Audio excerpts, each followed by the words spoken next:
जय श्रीमन नारायण। आज श्री पंचमी है। इसके अवसर पर मैं एक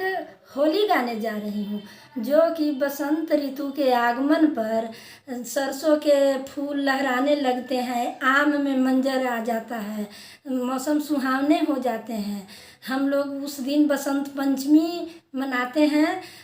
माता शारदा का भी पूजा करते हैं और भोले बाबा को भी पूजा करते हैं। तो उसमें हम लोग उस दिन बाबा को अबीर, बेलपत्र, धतूरा जो भी हो अर्पण करते हैं और होली उनको सुनाते हैं ताकि बाबा खुश हो जाएं। तो आप मेरे चैनल पर आके मेरा होली सुनिए और मेरे चैनल को आप लाइक कीजिए, सब्सक्राइब कीजिए, शेयर कीजिए और बहुत सारा प्यार दुलार मेरे चैनल पर आके दीजिए।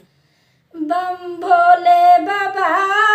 कहवा रंगवला पागड़िया, बम भोले बाबा कहवा रंगवला पागड़िया, पागड़िया हो पागड़िया, बम भोले बाबा कहवा रंगवला पागड़िया, बम भोले बाबा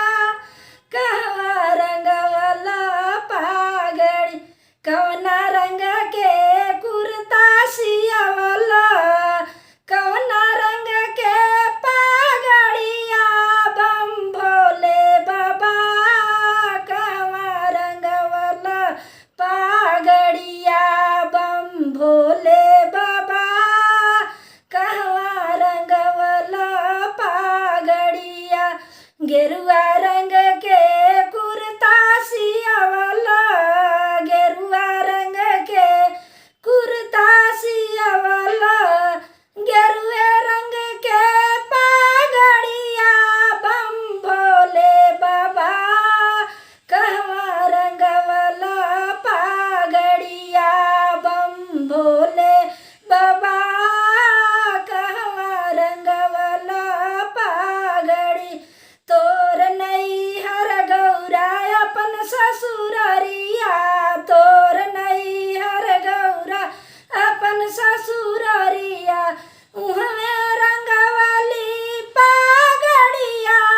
हो, उहवे रंगवली पागड़िया, बम भोले बाबा उहवे रंगवली पागड़िया, बम भोले बाबा मोर मन कामना पूरा करी, पूरा करी बाबा, पूरा करी, पूरा करी बाबा, पूरा करी, बम भोले बाबा कहवा रंगवला पागड़िया, बम भोले